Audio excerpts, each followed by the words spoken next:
Welcome back to Morning Trade Live. It's time now for the big picture. So let's welcome in Nathan Peterson, Director of Derivatives Analysis, Schwab Center for Financial Research. Good day to you, Nate. Nice to see you there. Look, it feels like the market conversation is that, whether Santa Claus is coming to town is sort of dependent and predicated on what Powell and co say tomorrow. Is it as simple as that? I think that's definitely an important factor. I mean, obviously, Sam, if you go back to September, it was an everything rally. AI cap spending was great. There was, Oracle gapping up to 330, after their earnings report. And gold's going up, Bitcoin's going up. And then now we have a much more differentiated market, a much more a selective market. And that's probably going to be the theme here heading into Q1 of next year.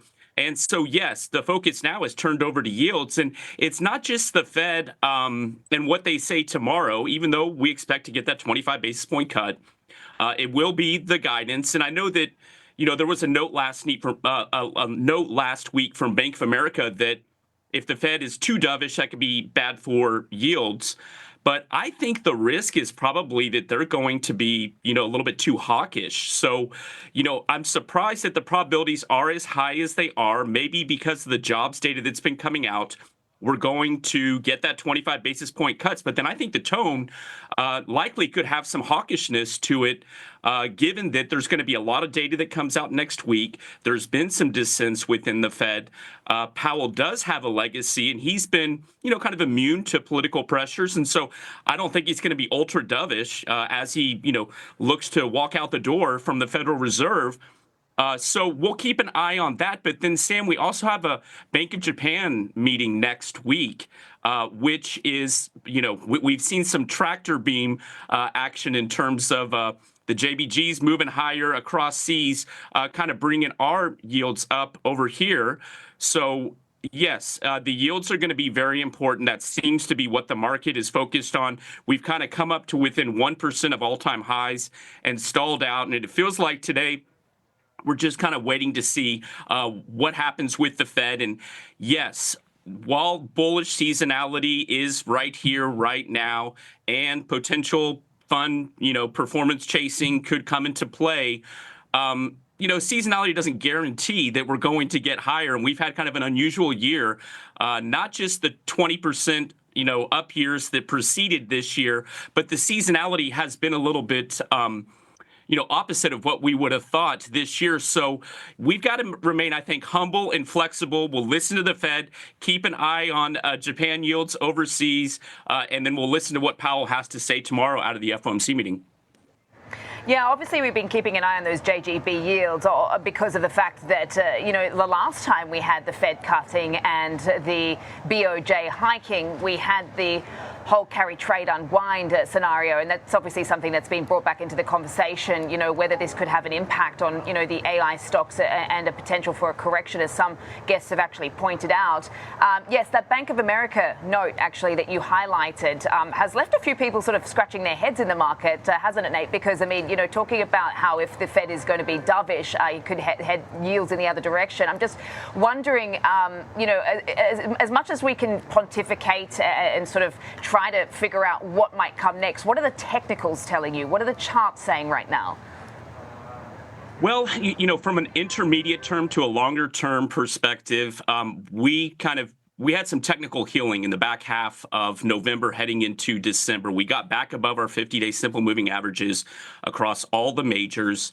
But now where we stand, now that we've recovered, I guess the lines in the sand are, whether you're talking about the Russell or the S&P 500, resistance is at its prior all-time high, and that's basically 1-2% away. And then we'll use support at the 50-day simple moving average. We're going to assume that's where it would kick in. So that's what we'll keep an eye on. So yes, it's bullish, but you can see over the past week or so, we've had some, last week was a sideways consolidation week. Yes, we did rally nice off the 100-day simple moving average. So it's not unusual to see some consolidation, but I think that technically you need to go make a new high if you want to get that Santa Claus rally.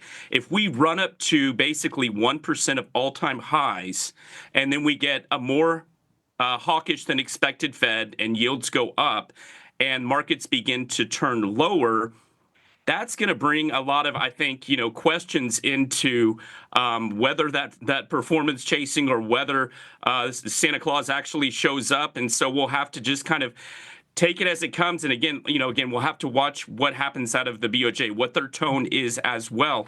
So on the AI front, why are yields so important? So we know it's tied directly to the risk premium for equities. We know we have a forward PE of roughly 23 on the S&P 500, but it's not only that.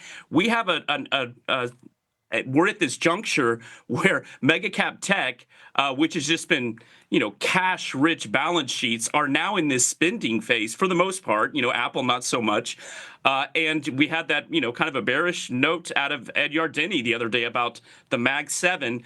And if there's going to be those borrowing costs, and if the longer end of the curve's moving higher, that kind of thwarts a little bit potentially of the rally in small caps. They're about 1% away from all-time highs. But it's also when you're getting this heavy capex spend, maybe it doesn't get, it gets more scrutiny if yields are going to remain higher. So yields are very important, and the market is basically conveying that right now.